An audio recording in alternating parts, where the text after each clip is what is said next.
Hola, buenos días.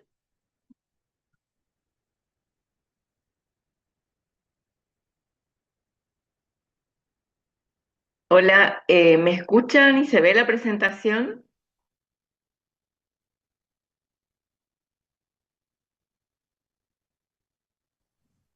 Buen día, profe. Sí, o sea, se ve la presentación, pero vemos tipo el fondo del PowerPoint. Todavía no está cambiando nada. Sí. A ver, ¿ahora? Ahí Ahora sí, sí, sí, ahora se ve la presentación y cuando cambia, cambia también. cambia también. Ah, bueno, perfecto. ¿Me escuchan entonces? Sí, yo sí. ¿Quiénes están? Profe, sí se escucha. Ah, bueno, ¿quién más? Sí, me parece que estoy. Me acuerdo de las épocas de pandemia, qué feo. Bueno, ¿está entonces? Bueno, comenzamos entonces estas este, clases son más teóricas, digamos, o sea que no hay tanto desarrollo de fórmula y eso, por eso la podemos dar así, ¿no? Eh, entonces lo que vamos a ver ahora un poquito la producción de levadura, que en realidad estos dos temas que vemos hoy este, son un poco un repaso de lo que fue de lo que ya estuvimos viendo, ¿no? A lo largo de la asignatura, porque siempre estuvimos viendo ejemplos de producción de levadura o de producción de alcohol, ¿no? Así que esto es un poco un repaso, ¿no? Eh, con algunas partes o ítem, digamos, específico del tema en cuestión. Bueno, respecto a la producción de levadura, que normalmente hablamos de levadura de panadería, ¿no? Cómo se produce, pero puede ser cualquier otro tipo de microorganismo, puede ser también una bacteria que quieren producir biomasa, en este caso levadura de panadería puede ser alguna otra levadura que se requiera comercialmente, pero bueno, esto específicamente nos vamos a referir más a la producción de levadura. Según el Código Alimentario, ¿no? Argentino, se designa levadura el producto formado por hongos microscópicos. También habla de bueno, la consistencia que tiene que tener y que está constituido por células, ¿no? Y que en su mayor parte tienen que estar vivas. Esas son las levaduras que uno compra, ¿no? En los comercios. Bueno, tiene que tener, y les dice el contenido de agua normalmente que tiene que tener. ¿Entró alguien más? El contenido de agua que tiene que tener, ¿no? La cantidad de cenizas, la acidez, y dice que se admite en esa presentación hasta un 10% de almidón. Entonces, esto es la definición de levadura con fines comerciales. Las levaduras, como ustedes saben, son hongos unicelulares que se reproducen por gemación y son, por lo tanto, eucariotas. Tienen un tamaño que está entre mayor al de las bacterias, más o menos entre 5 a 8 micrones. El modelo dentro de las levaduras, ¿no es cierto? El género más conocido es Saccharomyces y dentro de eso la especie más conocida es Saccharomyces cerevisiae, que es la levadura típica de panadería con la cual también se produce etanol, muchas bebidas alcohólicas. Como dice acá, el género Saccharomyces incluye especies de importancia comercial. Acá está la más importante dentro del género. A ver, está la Lanciani. Hola, buenos días para los que recién entran. A ver si me escuchan. Sí, profe, buen día. Hola, buen día. Bueno, no sé si recién entraron. Estamos dando entonces, empezamos con el tema de producción de levadura. ¿Sí? Definimos que es la levadura comercial. Definimos la definición de levadura según el Código Alimentario Argentino. Y bueno, la presentación, ¿no? De las que son las levaduras, y acá vemos entonces los distintos géneros de Saccharomyces. Dijimos que la Saccharomyces era una de los géneros más importantes a nivel comercial, y entre ellos vimos que la especie más importante es Saccharomyces cerevisiae, ¿no? Que su nombre proviene de cerveza, que es la que se usa normalmente para elaborar cerveza. También es la que se usamos para la elaboración de pan, bueno, cerveza, para la elaboración de vinos y bebidas destiladas. También se usa la Saccharomyces como potenciador del sabor para obtener extractos que ya vamos a ver, para la producción de bioetanol, ¿no? Como biocombustible, etc.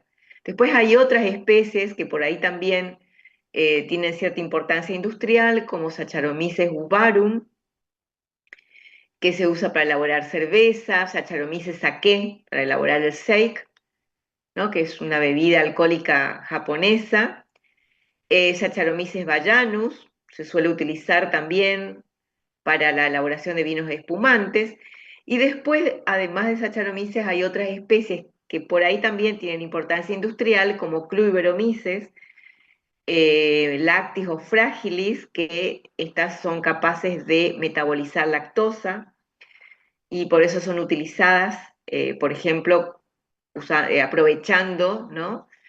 Como el medio de cultivo o el mosto, el suero de la leche que tiene lactosa. También son utilizadas para la elaboración de una enzima que liberan, que es la enzima lactasa. Bueno, y otro, por ejemplo, también puede ser Candida utilis, que en realidad es otra de las importantes, pero entre las Saccharomyces, normalmente la levadura más importante, de importancia comercial, es Saccharomyces cerevisiae.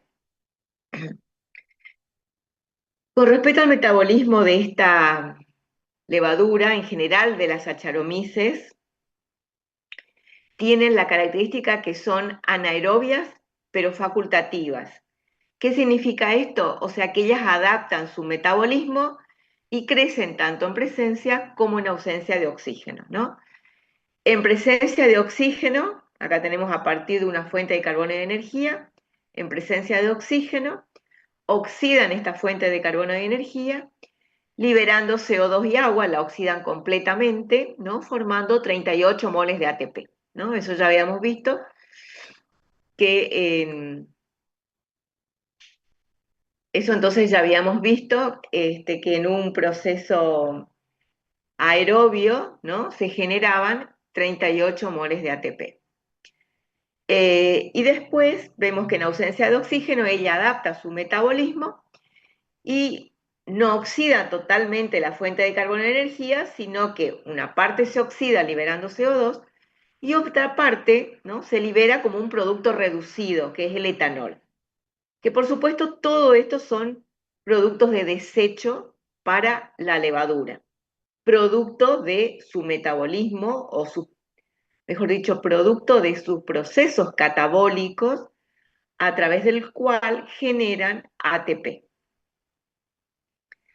Si recordamos un poquito, bueno, acá está otra vez, ¿no es cierto?, los principales procesos catabólicos de esta levadura Saccharomyces cerevisiae, que en presencia de oxígeno siguen una respiración aeróbica y en ausencia de oxígeno sufren la fermentación alcohólica.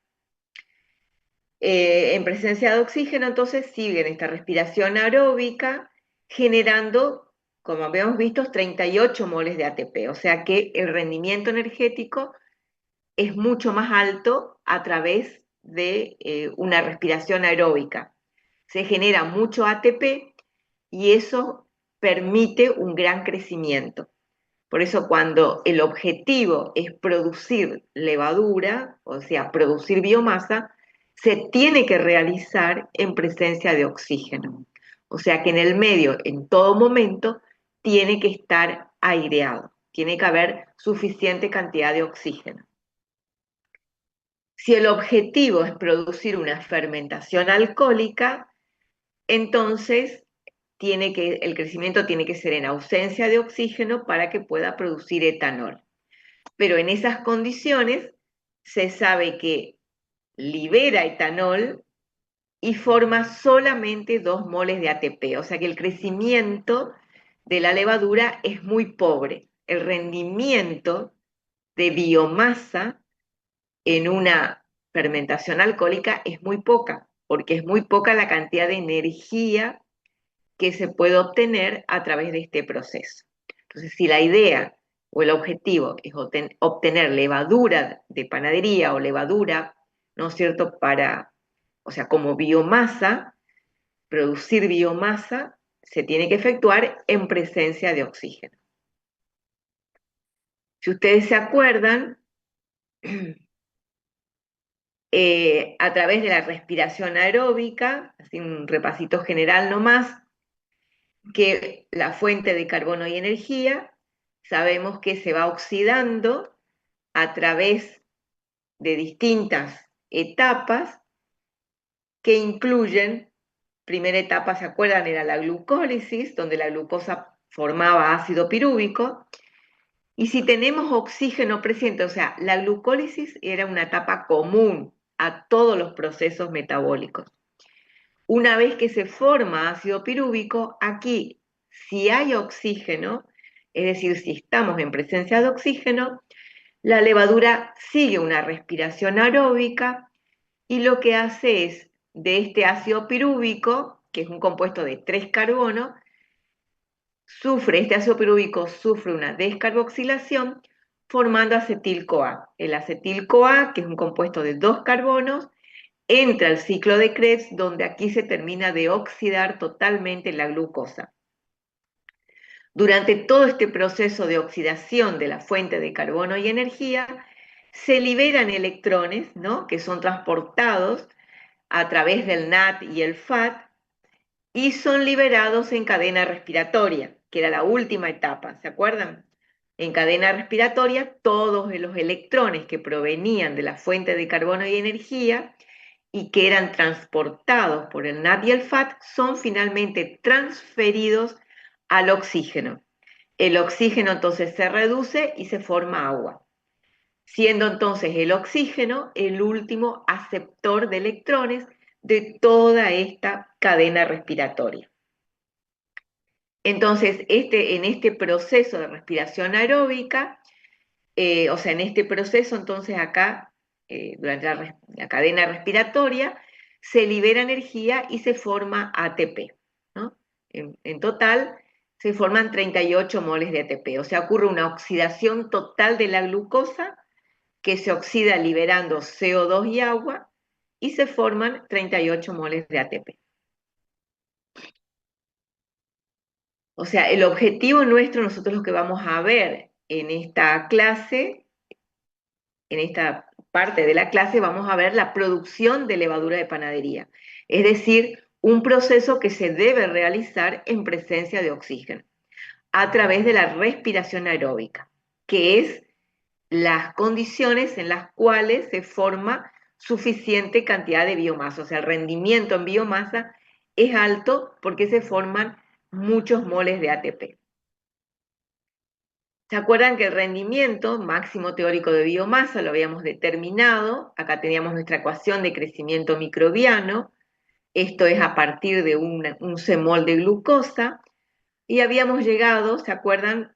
A través del rendimiento máximo teórico, 0,95, que después lo multiplicamos por 0,6, ¿no? Porque considerábamos que una parte de esta fuente de carbono y energía se tenía que usar, ¿no?, para producir energía.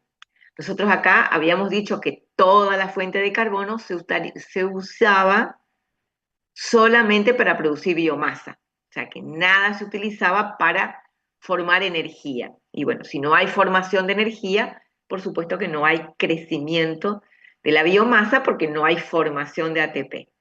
Entonces, según la aproximación de Roberts, se considera que en realidad hay un 40% más o menos del contenido energético o de la fuente de carbono de energía o sea, de ese sustrato para obtener energía para formar biomasa. Entonces, por eso, ¿se acuerdan? Multiplicamos por 0,6, ¿no? Según la aproximación de Roberts, en lugar de tener este máximo teórico, entonces, incluyendo la cantidad de sustrato para formar o para producir ATP, que sería aproximadamente el 40%, entonces multiplicamos el máximo teórico por 0,6 y nos da este rendimiento de 0,57 en C-moles o 0,5 en gramos. Es decir, que si poníamos 50 gramos de glucosa, la mitad se podía obtener de biomasa y más no. Como dice acá, ningún microorganismo en el mundo puede dar un rendimiento superior a este. O cada 100 de glucosa, 50 de biomasa. Entonces, ese es el rendimiento que se puede tener en un proceso, ¿no?, industrial para la producción de levadura. Más de 0,5, imposible. ¿Cuáles son las etapas para la producción de la levadura? Primero, preparar y esterilizar un medio de cultivo, evaluar cuáles son las mejores condiciones para que crezca la levadura. Todo esto hay que determinarlo ya previamente. Luego viene la etapa de propagación, fermentación, separación de biomasa y, en caso que lo requiera, un tratamiento posterior de la biomasa. Entonces, la primera parte respecto a la preparación del medio de cultivo. Ahí tenemos que tener, o sea, para ese proceso industrial se tiene que preparar un medio de cultivo, como ustedes ya saben, que tengan todos los factores nutricionales que requieren los microorganismos para crecer. Es decir, una fuente de carbono y energía, una fuente de nitrógeno, ¿sí?, en caso que sea, puede ser urea o una sal de amonio, algún fosfato, ¿sí?, siempre tiene que haber, o sea, los macroelementos, fosfato, o sea, fósforo, magnesio, azufre. Generalmente se los agregan como sulfatos de magnesio, que aporta tanto azufre como magnesio, calcio, hierro, cobre, zinc como microelementos, y las levaduras siempre requieren vitaminas, normalmente del grupo B. Como fuente de carbono y energía, para la producción de Saccharomyces, se utiliza un medio que tenga glucosa como fuente de carbono y energía o sacarosa. Estas levaduras, y eso es lo importante, no asimilan lactosa, o sea, no metabolizan la lactosa. ¿Por qué? Porque no producen la enzima para desdoblar la lactosa. Acuérdense que la lactosa es un disacárido. Entonces, para que pueda metabolizar el microorganismo, la tiene que hidrolizar en sus monosacáridos, que son glucosa por un lado y galactosa por el otro. Pero la Saccharomyces no tiene la enzima, la lactasa, para hidrolizar la lactosa. Entonces no la puede hidrolizar. Tampoco la Saccharomyces puede hidrolizar polisacáridos, como por ejemplo el almidón o la celulosa. Ninguno de estos polisacáridos se pueden utilizar entonces como sustrato. O sea, no se puede preparar un medio con almidón o con residuos de celulosa, porque la Saccharomyces no los puede metabolizar. Sí metaboliza glucosa, sí metaboliza sacarosa, que también es un disacárido, ¿no? Acá vemos la amilosa, o sea, en el caso del almidón dijimos que no la puede metabolizar. Acá tenemos el almidón, que está formado, si ustedes recuerdan, por dos polisacáridos. Sería la amilosa, es una mezcla de amilosa y amilopectina, que están todas formadas por unidades de glucosa, unidas a través de los enlaces glicosídicos alfa 1,6. Y acá también, en el caso de la amilopectina, tiene ramificaciones, ¿sí? 1,6. Entonces, la Saccharomyces cerevisiae no produce, o sea, el almidón puede ser hidrolizado a sus monosacáridos a través de enzimas. Estas enzimas se denominan amilasas.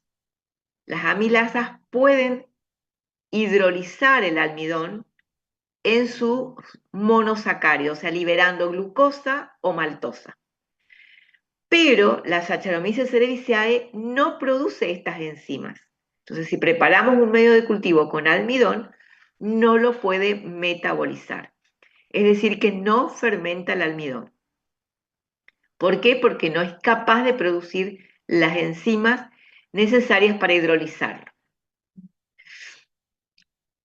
Normalmente, a nivel industrial, para disminuir los costos del medio de cultivo, que a veces un medio de cultivo resulta ser aproximadamente el costo de un medio de cultivo entre el 60 hasta el 70% del costo total de producción. Entonces, para reducir el costo del medio de cultivo se utilizan subproductos de las industrias. En este caso se usa un subproducto de la industria azucarera, como es la melaza de caña de azúcar. O en otros casos, nosotros en Argentina se usa melaza de caña de azúcar o de remolacha en algunos otros lugares. La melaza de caña de azúcar, o sea, se prepara un medio utilizando este residuo de las industrias azucareras. Fíjense que contienen, o sea, contiene una concentración elevada de azúcares totales, cuyo principal, o sea, el principal componente es la sacarosa, que como dijimos, la sacarosa puede ser metabolizada por esta levadura, a pesar que es un disacárido. Bueno, hay materia orgánica también que no es azúcares, como ácidos orgánicos, que eso no los usa como nutriente de la levadura, pero además de esta fuente de carbono y energía, aporta muchas vitaminas que son muy importantes para el crecimiento de la levadura, como por ejemplo la biotina, que está acá en rojo, el inositol, pantotenato de calcio, tiamina, incluso también riboflavina, ¿sí? Son muy importantes, o sea, son vitaminas necesarias que tienen que estar presentes en el medio de cultivo para que la levadura pueda crecer. Si ustedes recuerdan, en el trabajo práctico, nosotros el medio de cultivo tenía azúcares, tenía sales, tenía azufre, fósforo, calcios, no sé si ustedes se acuerdan del medio que prepararon, y en lugar de vitaminas, nosotros le pusimos extracto de levadura, o sea que el extracto de levadura, digamos, contribuía con el aporte principalmente de vitaminas, también de aminoácidos, pero principalmente de vitaminas. O sea que en el medio que ustedes utilizaron, en lugar de ponerle estas vitaminas, pusimos extracto de levadura. Acá entonces en estos medios industriales se utiliza la melaza de caña de azúcar, que es rica en la fuente de carbono y energía y también en la vitamina, en vitaminas. Pero es deficiente en algunos elementos, por lo tanto hay que agregarlos. Por ello es deficiente en la fuente de nitrógeno, ¿no? Hay que agregar sulfato de amonio o urea a esos medios industriales, porque si no se va a limitar el nitrógeno. Se tiene que agregar fósforo a través de algún fosfato, azufre, magnesio, zinc a través del aporte de sulfatos. Una vez que se tiene, o sea, la melaza esa de caña de azúcar, se tiene que diluir porque tiene muy alta concentración de azúcares totales. Acuérdense que la levadura tiene un límite de tolerancia a los azúcares, ¿no? Entonces se debe diluir hasta un aproximadamente 12% de azúcares, depende de la tolerancia de la levadura, en este caso sería 120 gramos litro, ¿no? Una concentración de sacarosa de aproximadamente 120 gramos litro. Por supuesto que hay que ver si la levadura tolera esa concentración. Se ajusta el pH entre 4,5,5, normalmente es el pH que crecen las levaduras. Ustedes trabajaron con pH 5 en el trabajo práctico. Ustedes trabajaron con esta levadura, con la Saccharomyces cerevisiae. Entonces, una vez que se tiene preparado ese medio con este residuo agroindustrial, se esteriliza y luego se lo mantiene esperando para ser utilizado.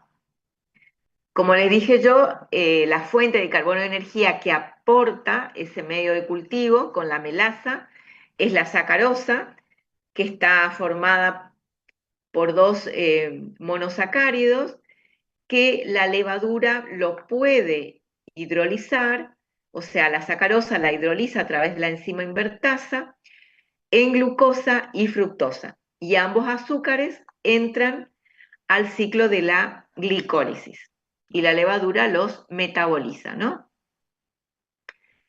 Entonces, acá voy para atrás un poquito. Acá entonces, si ustedes... Ay, ¿dónde está? Acá, ¿no? Si partimos nosotros de glucosa, de sacarosa, primero la sacarosa se tiene que hidrolizar a glucosa y fructosa, y ambas son metabolizados a través de la glicólisis, dando ácido pirúvico. Entonces, ese disacárido se puede metabolizar gracias a que la levadura produce la enzima invertasa. La enzima invertasa se conoce como enzima beta de fructosidasa. Ese sería su nombre. Esa enzima invertasa es una enzima, acá está el nombre EC, que tienen todas las enzimas, que es un número de 4 dígitos. Esta enzima invertasa dice que es una enzima periplasmática, es decir, que se encuentra ubicada entre la pared celular, que es la parte más externa de la célula, y la membrana plasmática, ¿no? Que rodea el entorno intracelular. Entonces, entre la pared celular y esa membrana plasmática se ubican las enzimas periplasmáticas, y entre ellas la invertasa. ¿Por qué es importante esto? Porque normalmente por la pared celular pueden entrar los compuestos como por ejemplo los disacáridos. Es decir, que la sacarosa puede atravesar la membrana celular, llega acá en el espacio periplasmático y es hidrolizada con la enzima invertasa. A partir de allí, una vez que es hidrolizada, sus monómeros, la glucosa y la fructosa, recién puede atravesar la membrana celular para llegar al interior de la célula, donde va a ser utilizada o oxidada, ¿no? A través de la respiración aeróbica. Entonces, lo importante es que esta es una enzima periplasmática, y eso hace que permite que el disacárido atraviese la membrana celular, sea hidrolizado en este espacio y luego ingrese, porque porque de otra manera la sacarosa no puede atravesar esta membrana periplasmática o membrana plasmática. Entonces, la sacarosa, al ser un disacárido, no puede atravesar esta membrana plasmática.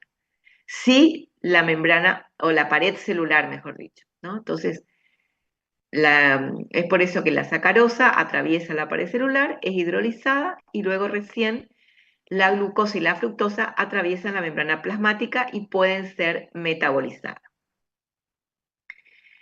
Entonces, la primera etapa, como dijimos, es la preparación del medio de cultivo. El medio de cultivo que dijimos, a nivel industrial, se utiliza melaza de caña de azúcar para abaratar costos, que aporta la fuente de carbono y energía y vitaminas.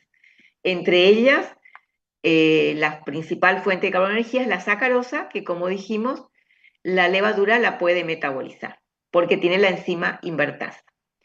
Una vez que tenemos el medio, pasamos a la segunda etapa, donde comienza, o sea, la etapa que se conoce como la etapa de propagación.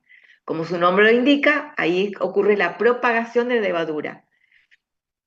Comienza en el laboratorio, ¿no es cierto?, de una planta industrial, donde se va escalando, es decir, que esa levadura se va sembrando, se va cultivando en volúmenes cada vez mayores. Comenzamos por un tubito estría, después ya pasamos a un frasco Lermeyer, como ustedes hicieron en el laboratorio, de ahí ya pasa a un fermentador de laboratorio ya de mayor volumen, y ese pasa a otro fermentador y así sucesivamente, ¿sí? Hasta obtener suficiente o un volumen suficiente con el cual se va a inocular el fermentador final. Como dice acá, se realizan entonces repiques sucesivos Lo importante es que acuérdense que todas estas etapas, ustedes lo que requieren, se desea, es que la levadura crezca, forme biomasa. Entonces, hay que asegurarse la transferencia de oxígeno. O sea que todas estas etapas tienen que ser agitadas y aireadas, ¿sí? Y otra cosa también importante es que todos estos traspasos de esta fase de propagación se tiene que realizar mientras la levadura se encuentra. Acuérdense que estos son todos cultivos batch. Entonces se realiza esta propagación cuando la levadura se encuentra, digamos, casi al final de la fase exponencial. Pero no se espera la fase estacionaria, ¿sí? Para trasvasar, sino que se trasvasa cuando se sabe, ¿no? Se tiene que saber en qué momento la levadura se encuentra ya finalizando su fase exponencial. En ese momento se tiene suficiente cantidad de levadura y activa para poder sembrar, ¿no es cierto?, la etapa siguiente de propagación. Entonces la idea es tener cultivos abundantes en todo el momento y activos. Entonces los traspasos sí o sí se deben realizar en fase exponencial.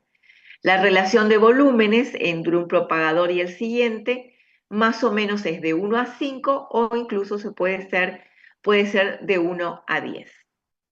Entonces, todas estas etapas de propagación normalmente se realizan en el mismo medio que comentamos al principio, que es el medio en el cual se va a hacer la producción final, ¿no? A veces estos medios de propagación son un poquito más ricos y se le puede agregar, por ejemplo, extracto de levadura o se le puede agregar, por ejemplo, alguna peptona, ¿sí? Para enriquecerlo un poco más y permitir que la levadura crezca más rápido. Acuérdense que cuanto más rico es el medio, la levadura crece más rápido, porque tiene todos los nutrientes o los componentes, ¿no es cierto?, prearmados. Entonces le queda más fácil crecer en ese medio. Y después ya cuando se va al medio final, ya normalmente no se agrega ninguno, ni extracto de levadura, ni peptona, porque encarece el proceso, ¿no? Por un lado dijimos que encarece el proceso, o sea, encarece el medio de cultivo industrial, por un lado, y por otro lado,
bueno, continuamos entonces. Estamos viendo entonces la etapa de propagación, ¿no? Dijimos, la etapa 1 era preparación de medio. ¿Me escuchan, no? Sí. La etapa 1 entonces, que era preparación de medio, y la etapa 2 entonces era la etapa de propagación, ¿no? Para tener abundante cultivo activo.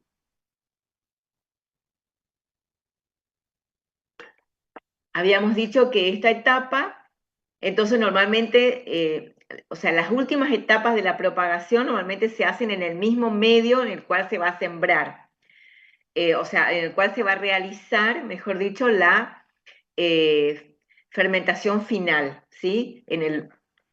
Un medio similar a este para que las levaduras ya estén adaptadas al medio.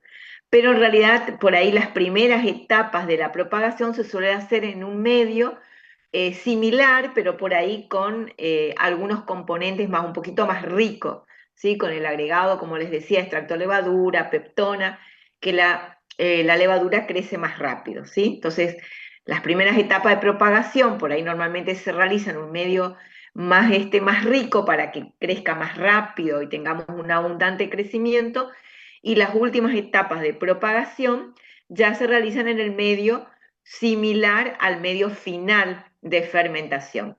Acuérdense que hablábamos de la palabra fermentación independientemente de si era en presencia o ausencia de oxígeno. Eso yo les había comentado que siempre se dice fermentación, ¿sí? La producción de biomasa, ustedes saben que no es en aerobiosis, pero igual hablamos de un proceso fermentativo. Y bueno, del último tanque de inóculo, después ya pasamos al fermentador industrial, ¿no? Que tiene el medio que describimos, estéril y que describimos hoy. Y después vamos entonces a la última etapa, que es la etapa de fermentación.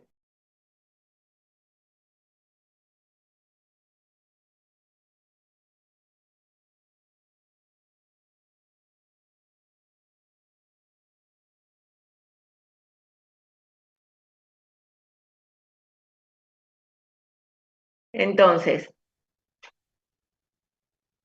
en la última etapa de fermentación, la levadura, entonces una vez inoculado ese tanque de fermentación, la levadura comienza a crecer nuevamente y esa última etapa de fermentación se puede hacer a través de un sistema de cultivo batch continuo o batch alimentado.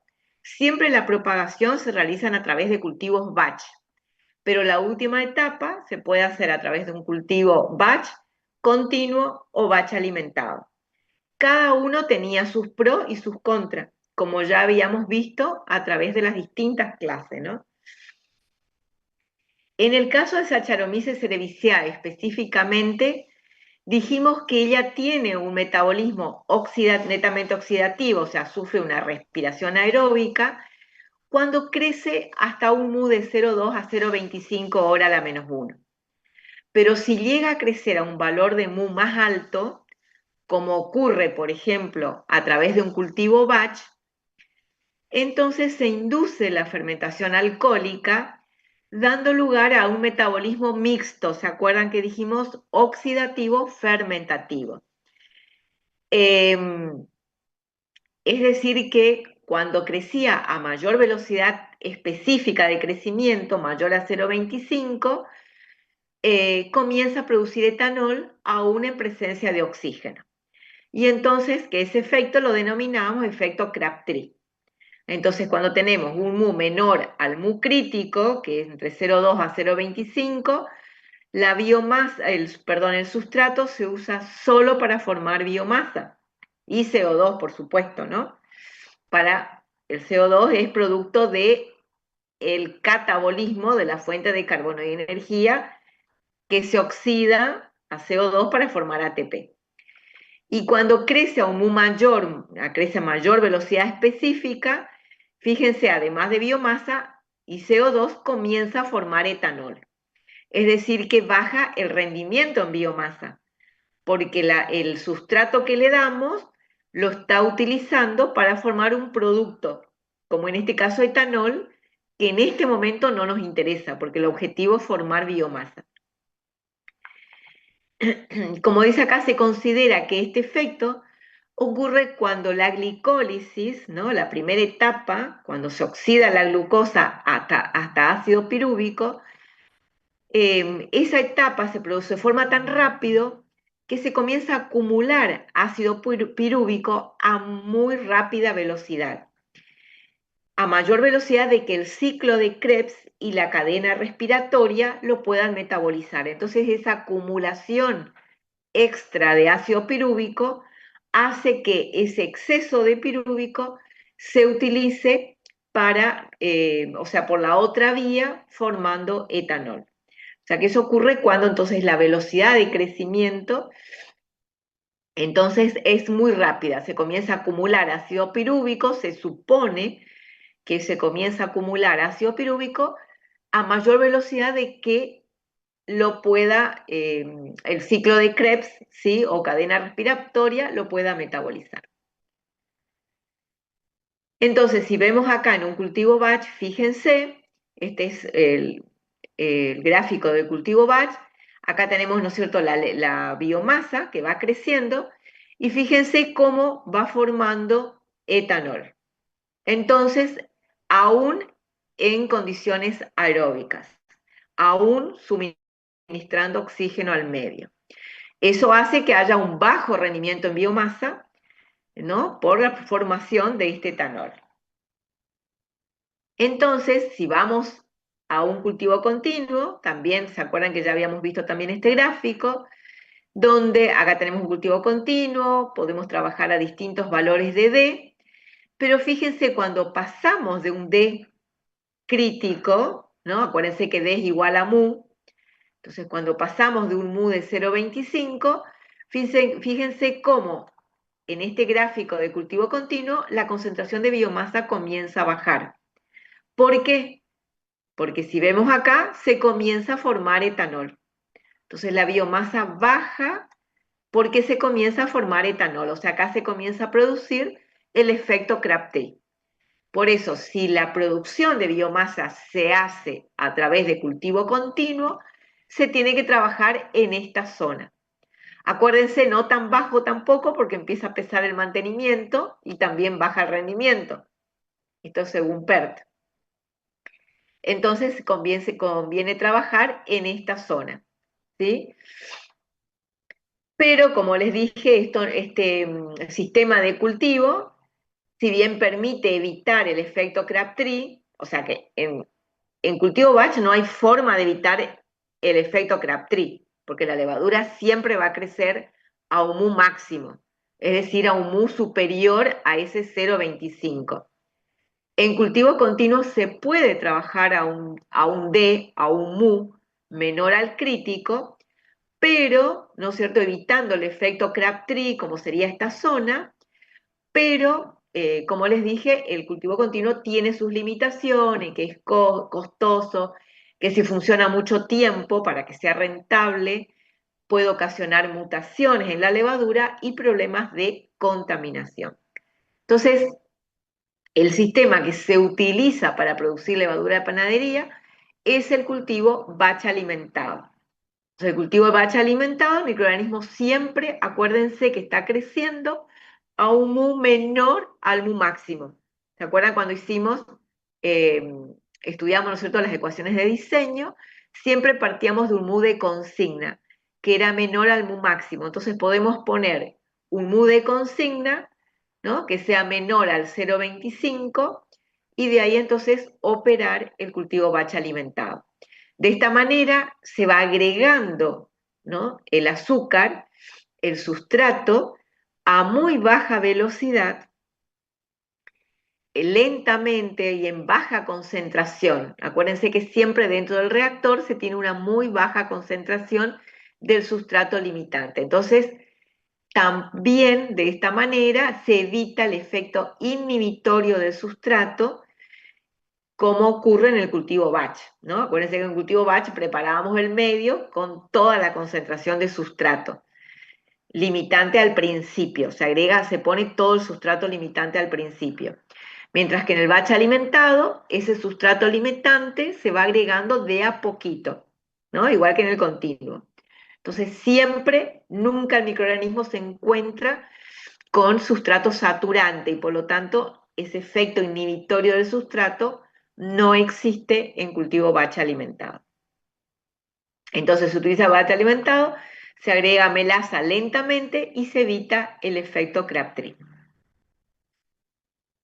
Una vez entonces que terminó la fermentación, la suspensión de células que sale del bioreactor siempre se tiene que trabajar, acuérdense que son células vivas y hay que tratar de mantenerlas así.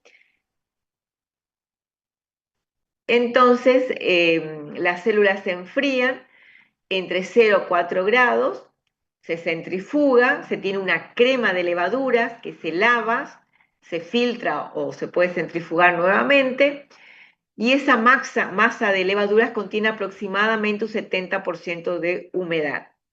Se mezclan con almidón, ¿se acuerdan que según el código está permitido hasta un 10% de almidón? Y luego entonces para que tenga esa consistencia deseada, se prensa y se forman los cubitos estos de levadura que se venden en los comercios y se conserva para su comercialización. Se envuelve en papel manteca estéril o en un envoltorio estéril, ¿no? Entonces, esta levadura prensada de esta manera tiene un 70% de humedad y dura hasta 2 semanas. Acuérdense que la levadura tiene que estar viva, ¿sí? Tiene que estar viable. Si se quiere una levadura que se pueda conservar por mayor tiempo, se pasa entonces a la levadura seca. La levadura, entonces, esta levadura obtenida, como dijimos anteriormente, se deseca a través de un desecador en continuo hasta 45 grados, que más o menos es la temperatura que soporta la levadura, durante un cierto tiempo, 6 horas, ¿no? La idea es no causar pérdida de viabilidad de las células. Una vez tenido así, el producto se muele y se envasa al vacío y se conserva, y en este caso se puede conservar hasta 6 meses teniendo un 10% de humedad. Así tenemos la levadura seca, que dura más tiempo y se puede conservar por más tiempo. Se puede comercializar también a lugares más alejados que la levadura prensada.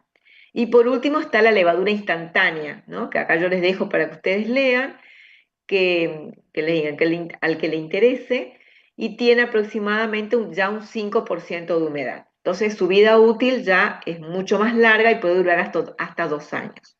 Y puede ser entonces utilizada para exportar. Bueno, acá está el proceso general que ya vimos, toda la etapa de propagación, acá está la preparación del medio. Normalmente el medio de cultivo, cuando se prepara así con subproductos de las industrias, ¿no?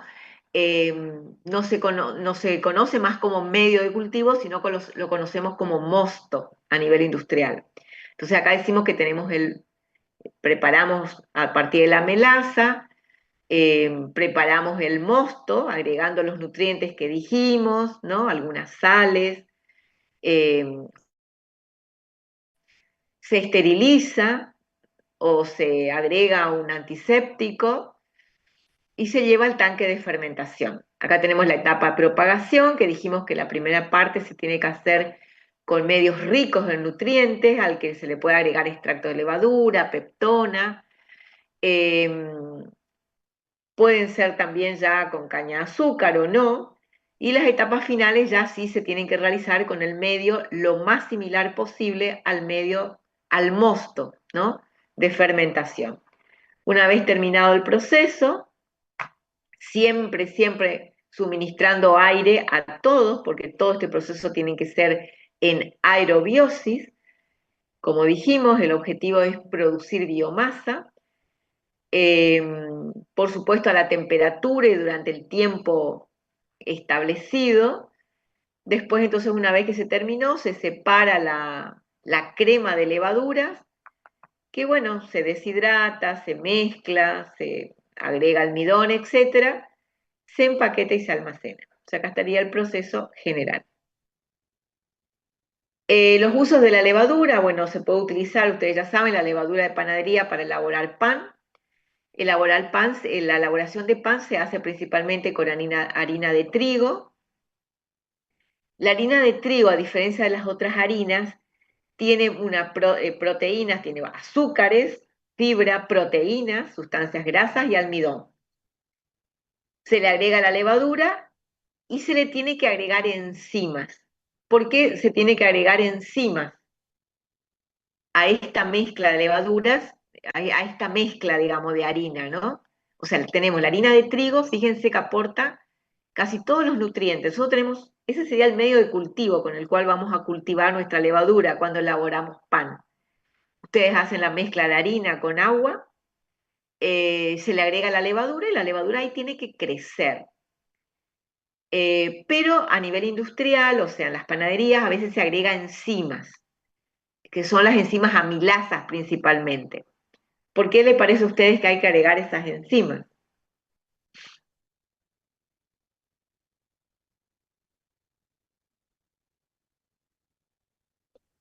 Por, Supongo que porque en las panaderías tienen que producir todavía más rápido. Ujú, pero hay otro detalle acá. Acuérdense que este es el medio de cultivo en el cual va a crecer la levadura. ¿Qué problema tiene este medio de cultivo? ¿Qué pasa con la fuente de carbono y energía? Fíjense, tienen proteínas que necesitan para crecer, con el cual van a formar sus aminoácidos. Normalmente tiene Tiene casi toda almidón, la sal y también mucho aporta el agua. Entre los azúcares, muy poca la cantidad de azúcares que tiene principalmente almidón. ¿Qué habíamos dicho del almidón? de las Saccharomyces no tiene enzimas amilasas para degradar el almidón. Exacto. La Saccharomyces cerevisiae no tiene las enzimas amilolíticas necesarias para metabolizar el almidón, que es lo que habíamos visto. ¿Por qué? Porque ellas no producen la amilasa, no producen amilasas, que son las enzimas que van a poder desdoblar o hidrolizar el almidón. Entonces, ¿qué significa? Si nosotros le agregamos almidón y le agregamos la levadura no va a crecer, ¿sí?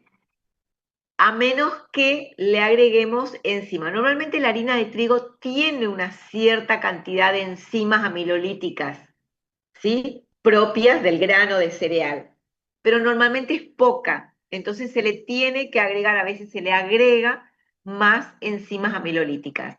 Estas enzimas lo que van a hacer, ¿qué van a hacer estas enzimas?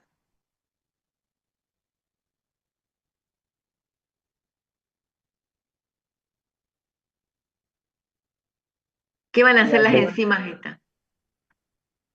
y ayudan a degradar el almidón para que se monosacáridos. Van a Hidroli- degradar el almidón formando glucosa, maltosa, ¿no? Que eso sí actúan como fuente de carbono y energía para la levadura. Muy bien. En casa, o sea, cuando se hace en forma casera, nosotros no, ustedes cuando preparan pan en forma casera no le agregan enzimas. ¿Pero qué le agregan? Ustedes mezclan la ah, harina con el agua, no sé si alguien hizo pan, la Algunos Un poco de levadura, azúcar, le un agregan poquito de azúcar azúcar. ¿Y para qué le agregan el azúcar? para que leude mejor. ¿Para qué le agregan la levadura? Ahora que están cursando biotecnología, que estamos haciendo este curso, para que leuden mejor, le dice el que le vende la levadura o la harina. Pero ustedes, cursando biotecnología, ¿para qué le tienen que agregar glucosa? Es la fuente de carbono. Claro, es la fuente de carbono. Si ustedes no le están agregando enzima, ustedes le agregan amilasa cuando preparan pan.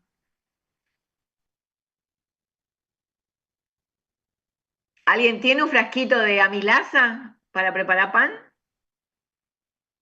sí, ¿no? No, entonces le agregamos glucosa. La glucosa es el azúcar que la levadura la puede utilizar como fuente de carbono y energía. Acuérdense que si no tiene una fuente de carbono y energía fácilmente asimilable, la levadura no puede crecer. Es uno de los nutrientes esenciales. Necesita también fuente de nitrógeno, que eso sí aporta la harina como proteínas. Necesitan sales, que tienen, aporta, ¿sí? Pero la fuente de carbono y energía, la harina le aporta almidón y el almidón la levadura no lo puede metabolizar. Entonces, en las industrias lo que se hace le agregan enzimas o nosotros le agregamos glucosa. Entonces ya le estamos dando la fuente de carbono y energía que puede metabolizar eh, rápidamente, ¿entienden? ¿Y por qué harina de trigo? La harina de trigo, y a diferencia de las otras harinas, tiene, dijimos, proteína, y esta proteína es la gliadina y la glutenina, que cuando esta harina se mezcla con agua y se comienza a amasar, estas dos proteínas forman el gluten. Ese gluten tiene una gran elasticidad y es el que le permite retener el gas que se va formando. El gas, ese CO2 proviene de qué? Ese CO2 que se va formando, ¿proviene de qué? ¿Del metabolismo de qué?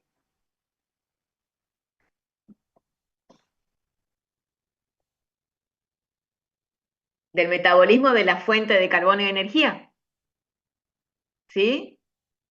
Parte de la fuente del carbono y energía se oxida dando CO2. Ese es el CO2 que se forma. Ahora, cuando ustedes están elaborando pan, en ese caso no es una fermentación, no es un proceso aeróbico, porque dentro de la masa se crean condiciones de anaerobiosis.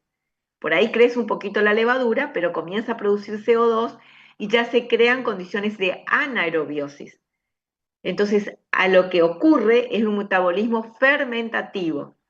La levadura en esa masa va creciendo en condiciones anaeróbicas y la fuente de carbono y energía la usa, ¿sí?, para formar CO2 y etanol. O sea que ocurre una fermentación alcohólica, porque el crecimiento no es en aerobiosis, ¿sí? Entonces forma CO2, que es el que queda retenido en ese gluten, ¿sí? Es el que le da elasticidad y hace que sea esponjosa la masa, y libera también etanol. Entonces acá está la formación de la masa, las enzimas del cereal, amilasas, o las enzimas que ustedes le agregaron, transforman el almidón en azúcares.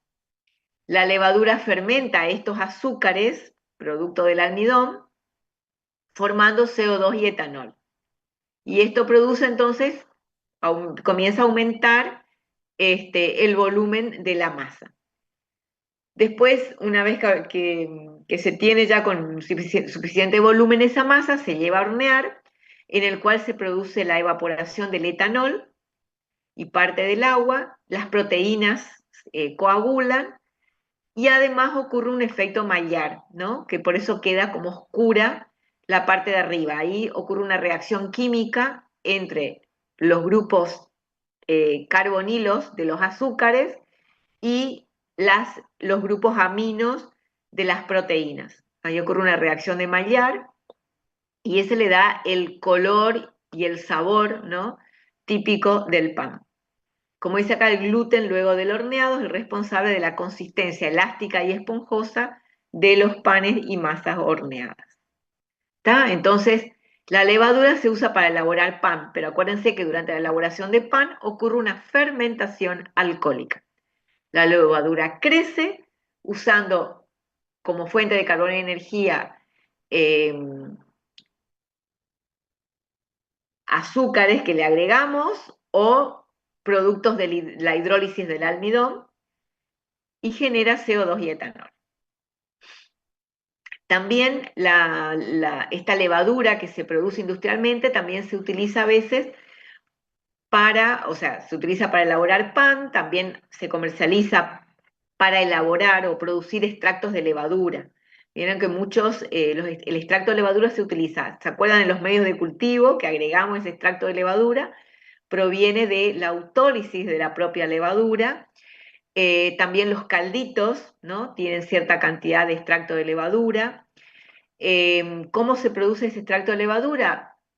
La levadura se somete a un proceso de autólisis, calentando a 55 grados, donde se inactiva totalmente, ocurre la muerte celular, y ahí comienzan a actuar en forma descontrolada las enzimas hidrolíticas intracelulares. Y estas enzimas comienzan a actuar sobre las proteasas, ¿no? Es decir, mejor dicho, actúan sobre las proteínas de la célula, eh, generando, que son las proteasas, las enzimas proteasas, liberan péptidos y aminoácidos, y las otras enzimas, que son las nucleasas, actúan sobre ácidos nucleicos, formando nucleótidos. O sea, se van produciendo, una vez que ocurre la autólisis y la muerte celular, comienzan a producir una serie de reacciones intracelulares enzimáticas, generando péptidos, aminoácidos, nucleótidos, ¿no? Una vez finalizado todo esto, bueno, se separan los sólidos por filtración y el extracto líquido, que tiene un aroma muy fuerte, es el que se puede evaporar o se puede concentrar para formar, digamos, una pasta seca o líquida concentrada. Entre los nucleótidos que dijimos acá que se liberan en este proceso enzimático, tenemos dos que son muy importantes, que es el monofosfato de guanosina, ¿no? Que está acá, es el monofosfato de guanosina, y el otro es monofosfato de inosina, que junto con ácido glutámico, que también que contiene, digamos, la célula, toda esta combinación son los que le dan ese aroma y ese flavor tan fuerte a los extractos de levadura. Y bueno, que son utilizados en medios de cultivo para saborizar salsas, etc. Otros usos de la levadura, elaboración de bebidas, también se produce la levadura para elaborar cerveza, por ejemplo, para elaborar vinos, para la producción de bioetanol, que es lo que vamos a ver ahora en el tema siguiente. Y bueno, normalmente cada industria tiene su levadura característica, mejorada o no, y está protegida por patente, ¿no? Actualmente hay algunas levaduras que se han mejorado y que han obtenido mayor rendimiento, rápido crecimiento, toleran, por ejemplo, altas concentraciones de azúcares, etc. O sea, cada industria tiene ya su levadura adaptada a las condiciones que ellos desean, ¿no? Algunas son genéticamente mejoradas y otras no. En Argentina, bueno, acá hay algunos lugares, ustedes pueden buscar otros, que les traigo a colación nada más, que producen levadura. Acá está SAF, en el partido de La Matanza, Calza, que es muy conocida, que se produce en Tucumán, Lesafre, que es otra también de las que es bastante conocida, que se producen también en la provincia de Buenos Aires. Bueno, acá está la bibliografía. Entonces podemos hacer un pequeño recreito, después pasamos al segundo tema, que es fermentación alcohólica, ¿sí? Estamos, preparamos un mate y pasamos a fermentación alcohólica. ¿Estamos tan vivos todavía? Bueno, profe, Total, están todos en sus casas, tranquilos. Un rato más, o sea, vamos a ver unos minutos más el otro tema, unos 40 minutos más por ahí, y bueno, y ya terminamos. Está entonces, volvemos a la misma reunión. Entonces yo salgo de acá y después entramos a la misma reunión. Les aviso, qué sé yo, nos tomamos, no sé, 10 minutos. Estamos,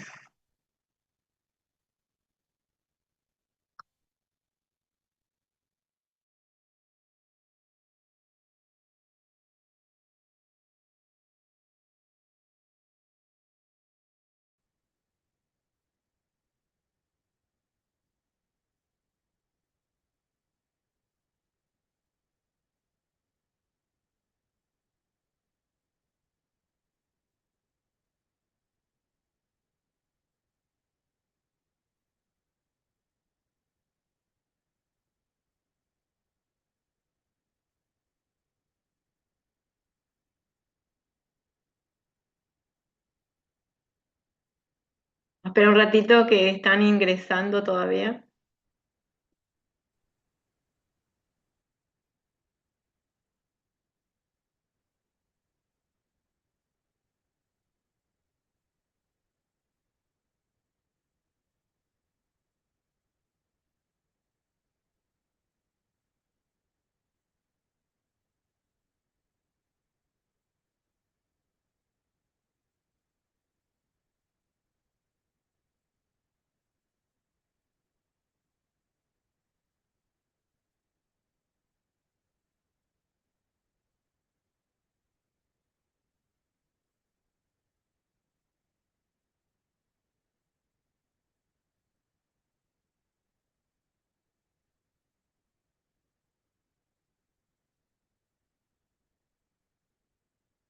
Bueno,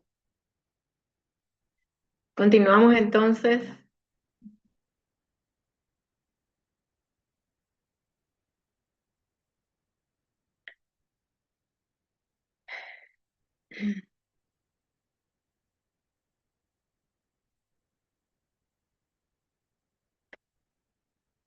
Bueno, entonces, no sé, creo que no están todo lo que estaban hoy, pero bueno.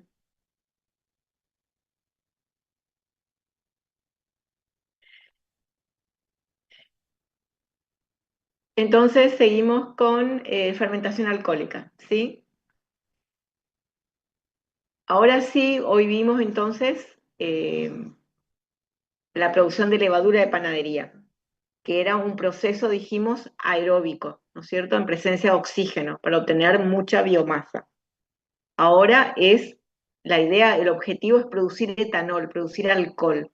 Entonces acá estamos ya en un proceso anaeróbico, es decir, en ausencia de oxígeno, ¿no? Donde ya el crecimiento es mucho menor. La fermentación alcohólica entonces se la define como un proceso mediante el cual los azúcares son convertidos en alcohol, en etanol, mediante reacciones biológicas anaerobias, como dijimos. Los usos del alcohol puede ser utilizado directamente como bioetanol, llamado bioetanol en la industria química, ¿no?, como el etanol ese comercial, farmacéutica, automotriz, y también se puede elaborar, o sea, se puede realizar una fermentación alcohólica con el objetivo de obtener una bebida alcohólica. Puede ser vino, cerveza, como que ustedes ya vieron, sidra, etc. El etanol, o sea, para el microorganismo, ¿no? Cuando crece el etanol decimos que, o sea, el microorganismo crece a medida que crece cuando en ciertas condiciones, o sea, ciertos microorganismos, no todos, ¿no? Ciertos microorganismos, principalmente levaduras, Saccharomyces, cuando crece en condiciones anaeróbicas, entonces va metabolizando la fuente de carbono y energía por la vía fermentativa. Y entonces no toda la fuente de carbono y energía se oxida, ¿no?, a CO2 y agua, sino que parte se oxida a CO2 y otra parte se reduce y se libera como etanol al medio de cultivo. El objetivo del microorganismo es producir ATP, ¿no es cierto? O sea, va formando ATP para esos dos ATP que forman, les sirva para poder seguir creciendo. Siempre el objetivo del microorganismo es poder crecer. Entonces, en ausencia de oxígeno, él sigue creciendo poco, pero sigue creciendo, gracias a los dos ATP que forma durante este proceso fermentativo, a través del cual se libera etanol al medio. Entonces, este etanol se dice que es un metabolito primario, es decir, que está asociado al crecimiento. O sea, el microorganismo va formando, va liberando etanol, porque de esa manera forma los dos ATP que necesita para crecer. Entonces, crece y libera etanol. Por eso se dice que es un metabolito primario, está asociado a la generación de energía de la célula. Su síntesis está asociado al crecimiento anaeróbico y por supuesto que este tipo de metabolitos son baratos y sencillos de producir, ¿no? Mucho más que otros metabolitos, como por ejemplo los metabolitos secundarios.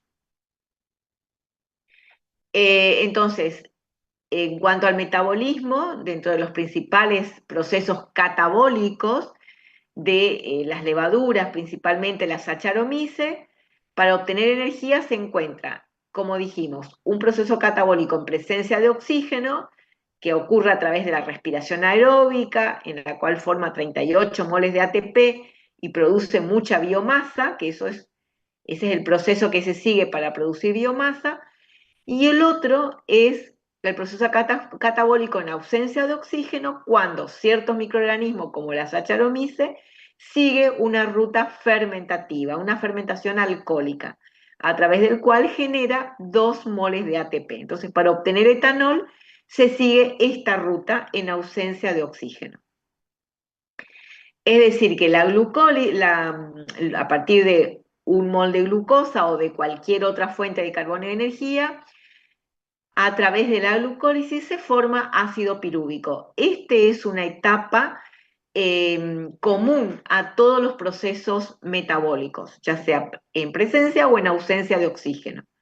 Es decir, que la glucólisis ocurre en todos los procesos catabólicos. Ahora, el destino del piruvato va a depender de las condiciones, ¿no? De si hay presencia o ausencia de oxígeno y también del tipo de microorganismo. Es decir, que el ácido pirúvico, entonces, como dijimos, en presencia de oxígeno, sigue una ruta, un proceso respiratorio, donde se oxida totalmente a CO2 y agua la glucosa, y si no, en ausencia de oxígeno, ciertos microorganismos como Saccharomyces cerevisiae siguen esta ruta fermentativa formando etanol, ¿no?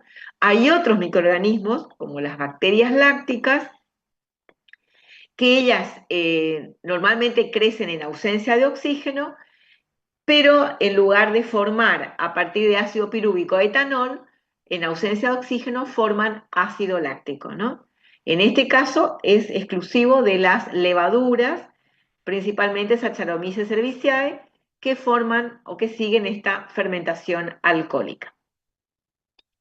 El metabolismo general, ¿no?, de una fermentación alcohólica, que también ya lo habíamos visto, fíjense, a partir de un mol de glucosa se forma ácido pirúvico, en el cual en este proceso de glucólisis se forman 2 moles de ATP únicamente, que ya habíamos visto también al inicio de las clases teóricas.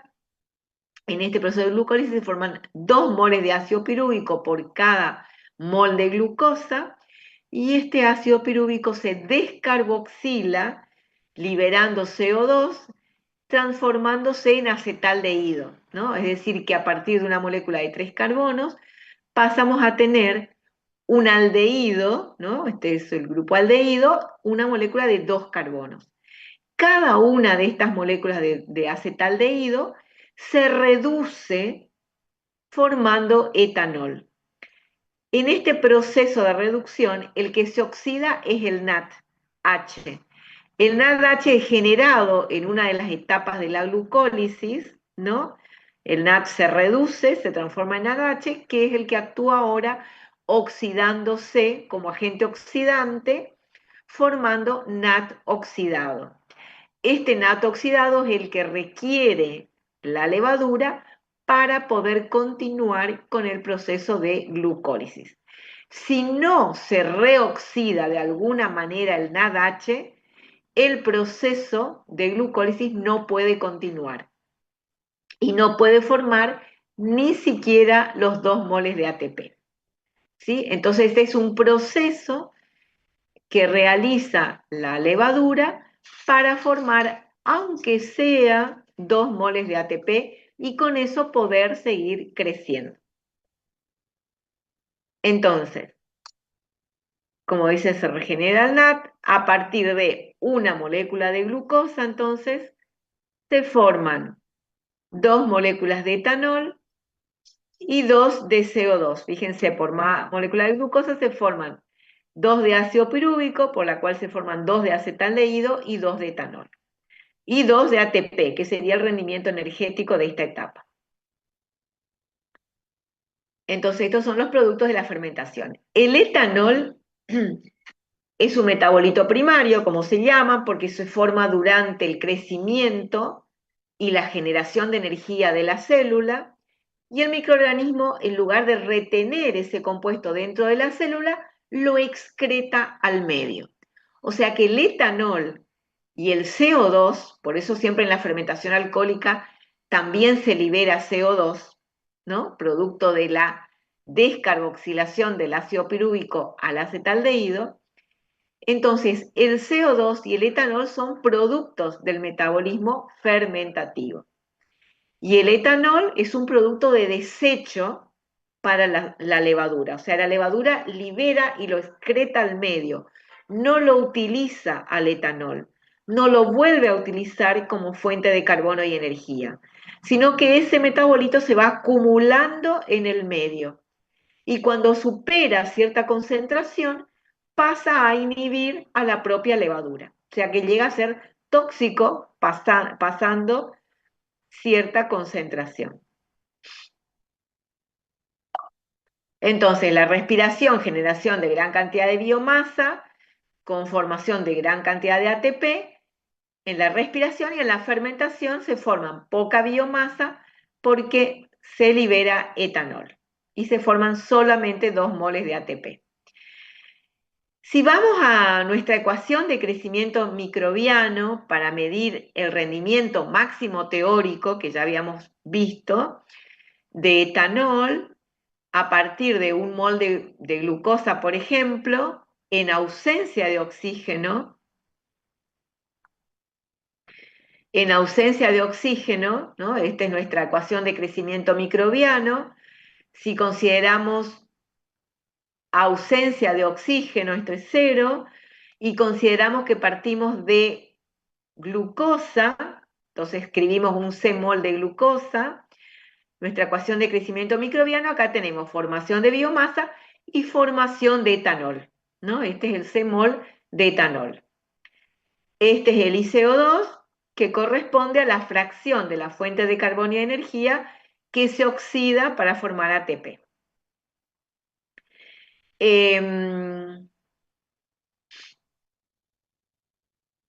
Entonces, a partir de un C-mol de glucosa, de nuestra ecuación de crecimiento microbiano, ¿se acuerdan? Obteníamos el rendimiento máximo teórico, que era igual a partir de glucosa, era igual a gamma S sobre gamma P, que nos daba 0,66 C-moles de etanol por C-mol de sustrato. Ese es el máximo rendimiento teórico posible, considerando que toda la glucosa sea utilizada solo para formar etanol, que nada se utilice, o sea, que no haya crecimiento, ¿no? Lo cual, por supuesto, es una utopía, como habíamos dicho, porque tiene que haber algo de crecimiento para que forme etanol.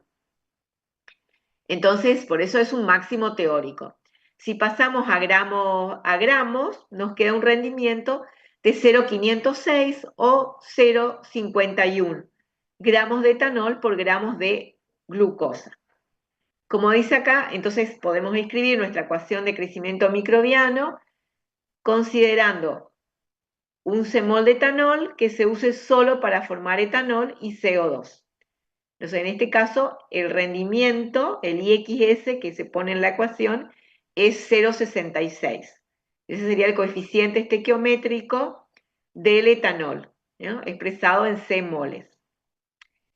Como dice acá, hay una parte de la fuente de carbono que se utiliza para formar biomasa y que acá no está contemplado en este rendimiento máximo teórico, ¿no? Estamos considerando que todo el sustrato se usa solo para formar etanol y parte se libera como CO2. Hay un señor llamado Gay-Lussac que estableció su llamada ecuación de Gay-Lussac, en la cual estableció que a partir de 1 mol de glucosa se formaban, o sea, estableció también la ecuación, ¿no es cierto?, teórica de la producción de etanol, que a partir de 1 mol de glucosa estableció que se forman 2 moles de etanol y 2 de CO2. Entonces, si nosotros hacemos que, por regla de 3 simple,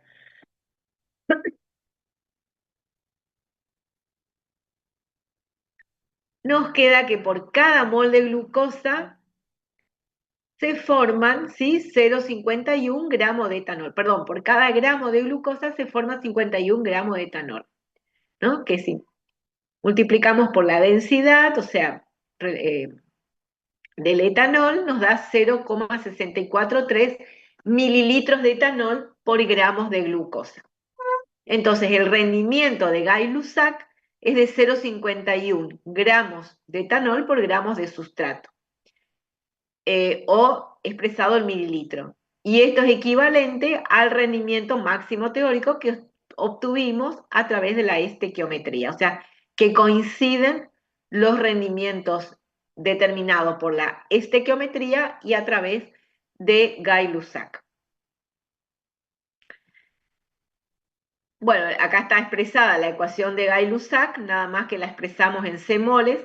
la misma ecuación, pero expresada en C-moles, ¿no? Y acá no, entonces nos queda la ecuación que ya obtuvimos a través de la estequiometría. Quiere decir entonces que el máximo rendimiento que puede tener una levadura es de producir 0,51 gramos de etanol por cada gramo de sustrato, de glucosa o de una hexosa, ¿sí? Ningún proceso en el mundo puede dar un rendimiento superior a ese. Es decir, que se pueden tener 0,543 mililitros de etanol por cada gramo del azúcar que le agregamos al medio. Estos rendimientos son máximos teóricos. Los rendimientos experimentales a nivel industrial normalmente oscilan entre el 90 y el 95% de ese máximo teórico. ¿Por qué? Porque hay una parte de la fuente de carbono y energía que se utiliza, que el microorganismo utiliza para crecer, y otra parte también se generan muchos, o sea, algunos otros productos secundarios propios del metabolismo celular. Entonces, nunca el rendimiento va a ser exactamente 100% de este máximo teórico, sino que oscila, siempre va a ser menor a ese máximo teórico. Vamos a empezar entonces la producción de alcohol, ¿sí? Se conoce como, o sea, ese alcohol producido por la vía biológica se conoce como bioetanol. Y a veces normalmente se lo produce a nivel industrial a partir de cultivos agrícolas. Se dice que es una fuente renovable de energía y por lo tanto inagotable, ¿no? Ese bioetanol se lo puede utilizar como combustible, ¿no? En reemplazo de los combustibles fósiles o en mezcla, y también se lo utiliza, como dijimos hoy, en la industria química y farmacéutica. ¿Cómo se produce el etanol? El etanol se obtiene por un proceso de fermentación a partir del cual materias ricas en carbohidratos, ¿no es cierto?, son transformados por la levadura para producir etanol. Los cultivos utilizados pueden ser cultivos azucarados o amiláceos. Generalmente son los más utilizados. Acuérdense que para producir este tipo de productos que son de muy bajo costo y se produce en grandes fermentadores, ¿sí? Se utilizan o se aprovechan residuos industriales. Por ejemplo, si ustedes van a producir, no sé, una enzima por ahí que se va a utilizar con fines analíticos, que necesita un elevado grado de pureza, no van a ocupar residuos agrícolas para producir, ¿no es cierto?, ese producto. ¿Por qué? Porque es un producto que tiene un alto valor agregado. O si van a formar o producir químicos finos, por ejemplo, no van a utilizar un medio de cultivo con residuos industriales, sino en esos casos, como el producto es de alto costo, utilizan un medio de cultivo sintético, aunque sea de más costo.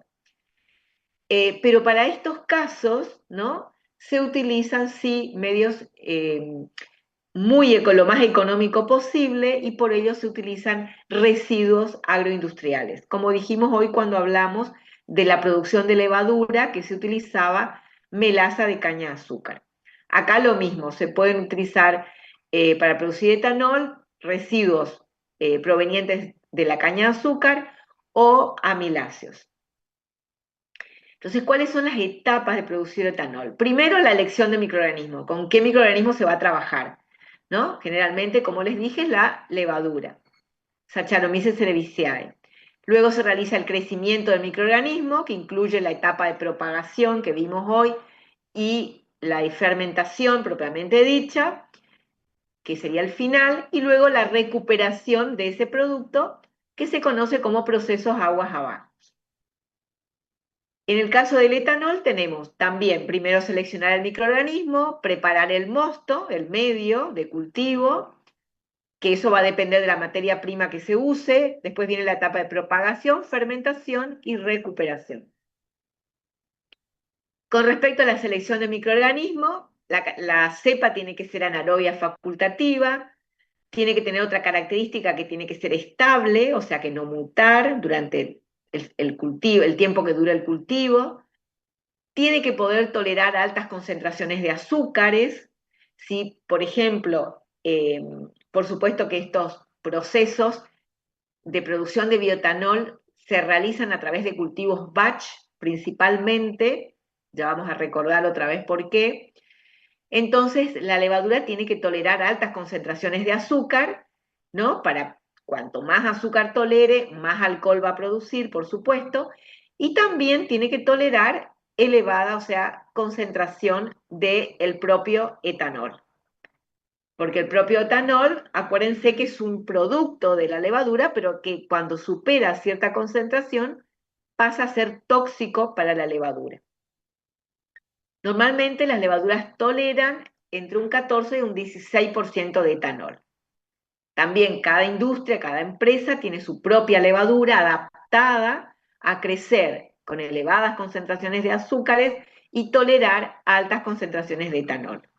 Normalmente se utilizan las levaduras del género Saccharomyces, principalmente la especie Saccharomyces cerevisiae, seleccionada o adaptada. Cada empresa tiene su cepa Saccharomyces cerevisiae adaptada a crecer con altas concentraciones de azúcares y tolerar elevadas concentraciones de alcohol.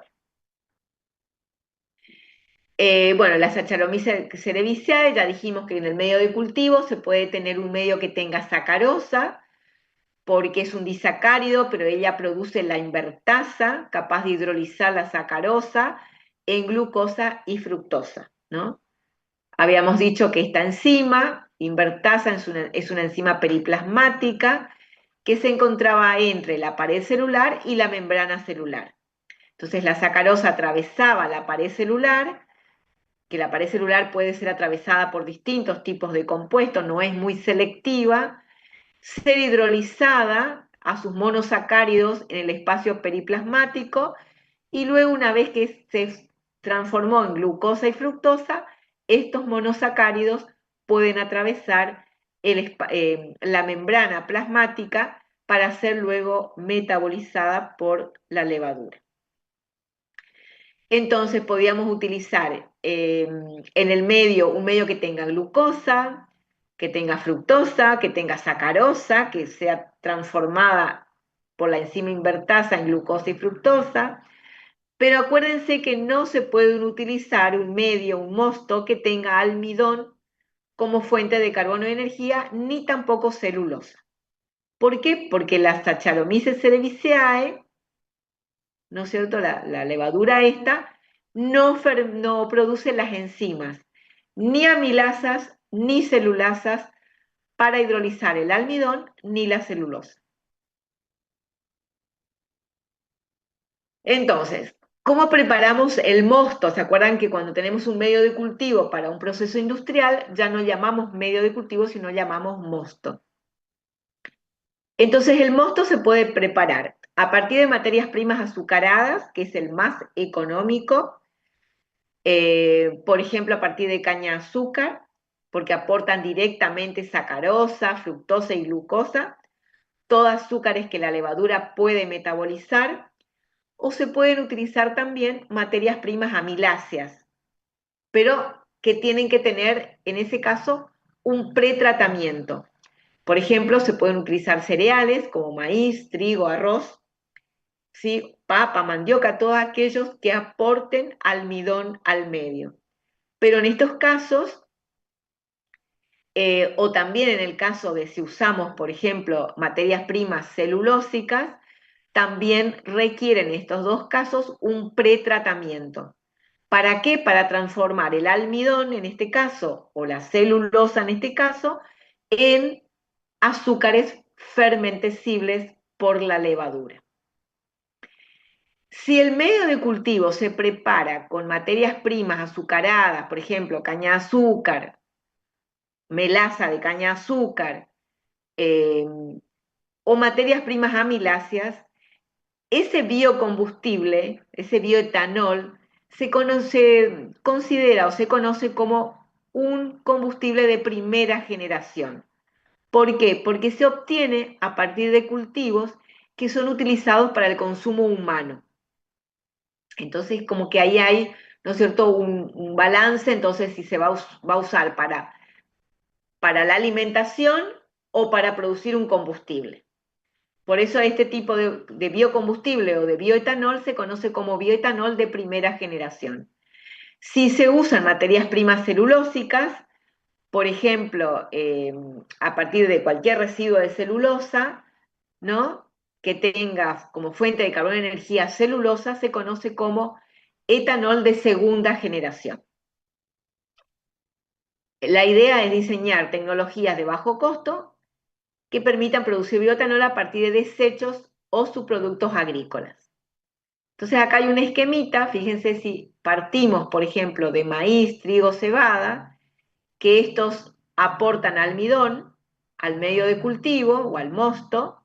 Podemos partir de caña de azúcar, que aporta azúcares fermentescibles, sacarosa, glucosa, fructosa, o podemos partir de la madera, que aporta al medio de cultivo celulosas. En el caso del almidón o en el caso de la celulosa, requiere una etapa previa de hidrólisis que encarece el proceso. ¿Para qué? Lo mismo en el caso de celulosas. Para obtener azúcares fermentescibles, o sea que estos dos requieren una etapa previa de hidrólisis. Esa hidrólisis se puede realizar por vía enzimática, con amilasas o celulasas, o por vía química. Pero en ambos casos es una etapa adicional que se requiere y un gasto adicional para preparar el medio de cultivo y obtener azúcares fermentescibles. Mientras que si partimos de caña de azúcar o de su subproducto como la melaza de caña de azúcar, ya directamente se tienen los azúcares fermentescibles. Una vez que tenemos el mosto con todos los nutrientes adecuados, ocurre la fermentación. A partir de esta, una vez terminada la fermentación, el etanol se destila, se tiene etanol hidratado, puede conducir a una segunda deshidratación para obtener el etanol anhidro. Bueno, esto es lo que dice acá, que Saccharomyces no produce ni amilasas ni celulasas. Es por eso que tanto el almidón o la celulosa tienen que ser hidrolizadas previamente. Si partimos de caña de azúcar, la caña de azúcar es molida, prensada, se tiene el jugo azucarado, el cual se diluye porque tiene una elevada concentración de sacarosa, se tiene que diluir porque si no, acuérdense que inhibe a la levadura, se adicionan nutrientes que faltan, fosfatos, una fuente de nitrógeno, sulfato de amonio o urea, a veces se agrega vinaza, que es un subproducto de la industria acá que justamente la producción de bioetanol, que le aporta vitaminas, se ajusta el pH, se esteriliza, si el medio va a ser usado para la etapa de propagación, o se le agrega antisépticos, normalmente sulfitos, para el mosto de fermentación. Y así de esta manera se prepara el mosto, ¿sí? El bagazo, un residuo, bueno, se utiliza como fuente de energía. Si partimos entonces de caña de azúcar, como dijimos hoy, la caña de azúcar aporta sacarosa como fuente de carbono y energía y aporta muchas vitaminas que la levadura necesita para crecer, como ya mencionamos hoy, ¿no? Por supuesto que hay que agregarle, como dijimos también, una fuente de nitrógeno, porque es deficiente en nitrógeno, que a nivel industrial normalmente se utiliza sulfato de amonio, también se puede agregar urea, y algunas sales para aportar fósforo, magnesio, zinc, etc. De esta manera se prepara el mosto. Si partimos de materias primas amiláceas, es decir, que aportan almidón, como por ejemplo raíces de mandioca o granos secos, estos se tienen que lavar, cortar, triturar, moler en el caso de los granos, mezclar con agua, llevar a un proceso de cocción para formar un gel, ¿no?, para que el almidón gelatinice, y de estas maneras se tiene la solución de almidón. A partir de allí se tiene que tratar, normalmente se realiza no por vía química, sino por vía enzimática. Entonces, a ese almidón se le agregan amilasas que licúan el almidón y transforman en dextrinas, que es un polisacárido de menor peso molecular. En primera instancia y en segunda instancia se agregan beta-amilasa o glucoamilasa, con las cuales se forman glucosa y maltosa. O sea, se gelatiniza el almidón primero para que las enzimas puedan actuar fácilmente. Luego se tratan por la vía enzimática con enzimas amilasas, distintos tipos de amilasas, hasta obtener una solución de glucosa y maltosa. Se ajusta el pH, se le agregan los nutrientes que se requiere y ahí se obtiene el mosto. Fíjense que toda esta etapa es una etapa previa que no se requería si se usaba caña de azúcar como fuente de carbono y energía. Las enzimas que les comenté, después cuando veamos el tema de enzima la vamos a volver a ver. Como les dije, se usan alfa-amilasas, que lo que hacen es rompen los enlaces del almidón, tanto amilosa como amilopectina, lo rompen a través de los enlaces alfa 1,4 al azar, o sea, va rompiendo la molécula, yo va rompiendo la molécula al azar, y de esta manera se obtienen un polisacárido de menor peso molecular que se llaman dextrinas, que ya no es almidón, sino que es un polímero, pero de menor peso molecular. Sobre ese polímero, sobre las dextrinas después, la beta-amilasa o la glucoamilasa actúan más fácilmente que sobre el almidón. Y estas lo que hacen, la beta-amilasa va rompiendo desde el extremo no reductor la molécula de dextrina o de almidón y va liberando maltosa, que la levadura la puede metabolizar. O en el caso de la glucoamilasa, rompe los enlaces glicosídicos alfa 1,4 y también los alfa 1,6 y va liberando ya moléculas de glucosa.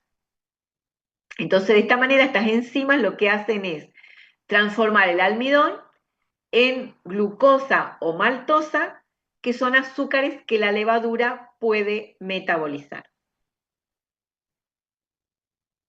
Entonces, una vez que tenemos preparado el medio de cultivo, que tiene la fuente de carbono y energía metabolizable con todos los nutrientes, preparado se comienza, ¿no es cierto?, el proceso con la etapa de propagación. Como les dije, se va aumentando, como dijimos hoy, ¿no?, para tener siempre más cantidad de biomasa, un cultivo abundante y activo.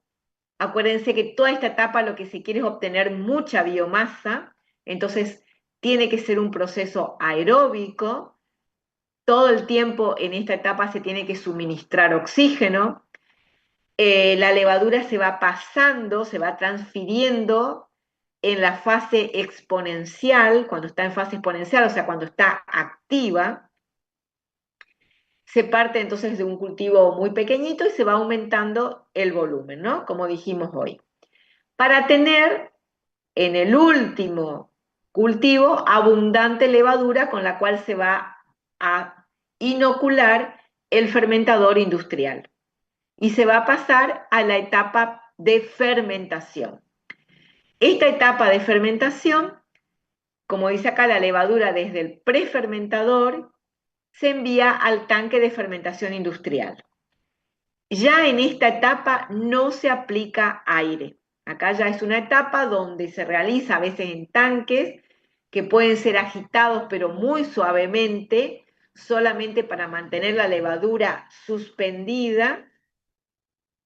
Y entonces la levadura que se siembra comienza a crecer en ese medio de cultivo, comienza a formar CO2, primero crecen consumiendo el oxígeno que está disuelto, genera CO2 y después ya al poco tiempo se generan condiciones de anaerobiosis. ¿Por qué? Porque ese CO2 que se va produciendo y va elevando, y se va elevando a través del medio, impide que se disuelva más cantidad de oxígeno. Entonces, eso hace que la levadura, en poco tiempo se creen las condiciones anaeróbicas necesarias para producir el etanol. Entonces, la sacarosa o la glucosa se comienza a metabolizar formando alcohol y CO2. Es decir, que se sigue produciendo CO2. Entonces, uno de los indicios de que la fermentación está ocurriendo correctamente es ver la producción permanente de CO2. Normalmente estos equipos, estos grandes fermentadores, tienen una ventanilla, ¿sí?, a través de la cual se puede ir viendo, visualizando esta producción de etanol dentro del reactor. Eso significa que la fermentación está ocurriendo adecuadamente.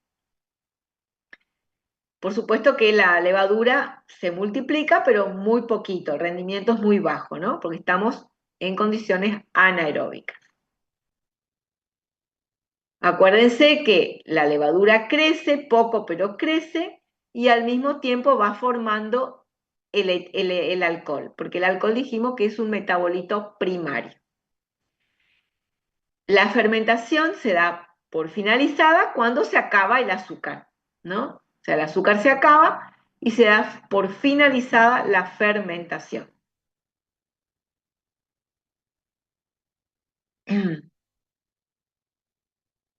A ver, esperen un momentito. Normalmente esta fermentación, fíjense que esto está puesto acá que es cultivo batch. Como les dije hoy, normalmente la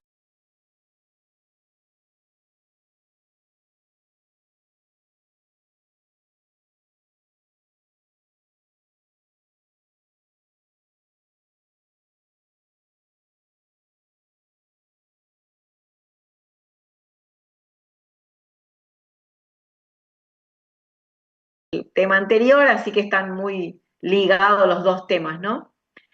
No, lo que le quería decir que fíjense que acá todo lo que ponemos acá es batch, cultivo batch, ¿sí? Y ya habíamos dicho por qué, ¿no es cierto? Que la producción de bioetanol a nivel industrial se realiza a través de cultivo batch principalmente. Ya habíamos dicho por qué. El cultivo continuo, habíamos dicho, ¿qué habíamos dicho de cultivo continuo? Siempre el mismo tema, ¿no? De por qué no se usa a nivel industrial.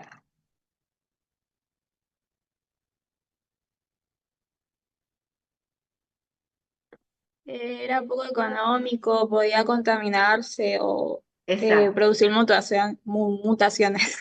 exacto. Bueno, eso era el cultivo continuo. El cultivo batch alimentado, ¿por qué dijimos que no se usa? O sea, el cultivo batch alimentado dijimos que se usa para producir levadura de panadería, ¿no? Que es lo que vimos anteriormente. Porque se elimina el efecto Crabtree principalmente, la inhibición de sustrato, etc. Pero para producir etanol, bioetanol, acuérdense, o sea, en el cultivo batch alimentado, para producir biomasa se puede obtener mucha cantidad de biomasa, ¿no? Porque se va agregando al final, con el tiempo, mucho sustrato. Entonces la cantidad final de biomasa va a ser mucha, porque le agregamos mucho sustrato. Y además no produce etanol. Pero en este caso se usa cultivo batch y no batch alimentado. ¿Por qué les parece a ustedes? ¿Por qué el batch alimentado no tiene ninguna ventaja para producir etanol, bioetanol? Ustedes si quieren producir etanol, siempre que quieren producir un metabolito, quieren producir en grandes cantidades. Entonces van a elegir un sistema que le permita obtener grandes cantidades de ese producto, ¿no? Entonces, para obtener grandes cantidades de biomasa, usaban batch alimentado. Ahora, para producir grandes cantidades de etanol, si usan batch alimentado, ¿qué va a pasar? O sea, va a ir produciendo etanol, ¿no? Pero siempre hay un límite. O sea que por más batch alimentado que hagamos, la levadura tiene un límite. Acuérdense que en el batch alimentado el producto se acumula en el medio. Entonces tampoco se puede obtener mucha cantidad de etanol, mucho más que la que se puede obtener en un cultivo batch. Porque la levadura tolera hasta, no sé, un 12, 14% de etanol, 16 si es una levadura muy adaptada, pero más que eso no. Entonces no hay ventaja en usar un batch alimentado. ¿sí? Se hace un batch que es mucho más simple directamente, total, más que lo que se puede obtener en un batch no se va a poder obtener con ningún otro sistema de cultivo porque simplemente la levadura no tolera mayor concentración de etanol que la que se pueda obtener a través de un cultivo batch. Entonces, siempre que el cultivo batch sea más ventajoso, es preferible porque es más simple y más económico, ¿no? O sea que no hay ventaja de usar un batch alimentado para producir bioetanol, porque se va a acumular, porque la levadura tiene un límite de tolerancia al etanol. Entonces, el cultivo normalmente que se usa es un cultivo batch en un tanque agitado, con una pequeña agitación. El tiempo de fermentación, bueno, depende por supuesto de la levadura, normalmente hasta 7 días. Por supuesto del tipo de sustrato que se está utilizando, de las condiciones de operación. Normalmente la levadura tolera, o sea, crece bien a 30 grados, 28, 30 grados, un pH cerca de 5 y tolera hasta más o menos un 12% de azúcares, que es 120 gramos litro. Por supuesto, dependiendo de la cepa de levadura también, ¿no? Durante todo ese proceso que dura el cultivo, a nivel industrial se tienen que ir tomando muestras, realizando controles microscópicos para ver si la levadura está activa, ver el desprendimiento de CO2 para ver si se está formando, si está ocurriendo la fermentación, ver qué pasa con la temperatura, que se mantenga en ese nivel. Eh, se van tomando muestras y van viendo cómo va bajando el azúcar y cómo va aumentando el etanol. Una vez finalizado el proceso, lo que nos interesa es el alcohol, o sea, la levadura ya no interesa. Entonces, la levadura se puede utilizar a veces como pienso para animales, una parte puede ser reciclada, ¿no? Porque acá tenemos levaduras abundantes y activas todavía, ¿no? Y adaptadas al medio. Entonces, a veces una parte del inóculo pasa a ser esta levadura o esta biomasa recuperada. Bueno, se produce normalmente etanol, CO2, como le dije, el rendimiento es menor al máximo teórico y además se producen otros productos propios del metabolismo celular. El mosto, una vez fermentado, que tiene entre un 10 a un 12% de etanol, según la tolerancia de la levadura, se destila, se pasa un proceso de destilación, ahí se obtiene alcohol al 95%. Ese alcohol destilado es el que se usa, ¿no?, en la industria farmacéutica, química, con 95% de agua. Para usarlo como biocombustible hay que eh, agregar, o sea, hay que seguir destilándolo. Para ello, entonces, se tiene que adicionar un tercer compuesto, que normalmente es benceno, para formar una nueva mezcla azeotrópica entre el benceno y el agua, para que de esta manera que tengan un menor punto de ebullición. Entonces, de esta manera se destila la mezcla esta, el nuevo azeótropo benceno-agua, y el etanol entonces queda retenido. Y así tenemos un alcohol anhidro con 99,5% de agua, en peso, digamos. Y este es el que se utiliza como combustible mezclado con nafta, es decir, como bioetanol. Bueno, acá están los efluentes, que se hace con los efluentes industriales. Una parte se va directamente al suelo, otra parte se lo puede utilizar a través de una digestión anaeróbica para obtener gas rico en metano, otro combustible. Se lo puede evaporar y se utiliza mezclado, digamos, para pienso animal. Y parte, ese residuo se lo conoce como vinaza, que les dije que parte se puede reutilizar para preparar el mosto, ¿no? Bueno, siempre acá está la conveniencia de utilizar biocombustible para preservar el medio ambiente, reducir emisiones de gases nocivos, reducir la dependencia de petróleo. etcétera. Y bueno, y en Argentina, acá está más o menos un esquema de dónde se produce bioetanol. El mayor productor de bioetanol, o sea, se realiza a través de maíz y a través de caña de azúcar. Principalmente a partir de caña de azúcar es en la región de Tucumán y donde hay, bueno, abundante cantidad de caña de azúcar. Y en la zona de Córdoba se realiza principalmente a través de maíz, o sea, a partir de materias primas amiláceas. En Córdoba se tiene Acabío, también lo pueden googlear ustedes, donde hay empresas productoras de bioetanol. Acá en Córdoba está Acabío, Villa María, Promaíz también, y Bio 4, que son las más importantes, en Río Cuarto. Bueno, listo, espero que hayan... aún nos quedó por ver la última deducción, pero vamos a ver en qué momento la hacemos, del tema de transferencia de oxígeno, ¿no? Así que bueno, después del parcial hablamos de lo que nos quedó pendiente de transferencia de oxígeno, sobre todo los ejercicios, algunos ejercicios más, vamos a ver en qué momento podemos hacerlo. Acuérdense que estos dos temas entran en el segundo parcial de teoría, producción de levadura, producción fermentación alcohólica, y también el tema de enzimas que vamos a ver el jueves que viene. Bueno, listo, buen fin de semana, cualquier cosa, estudien, nos vemos el martes. Si necesitan algo, alguna consulta me hacen. Dale, Bueno, gracias, profe, profe. gracias. Nos vemos.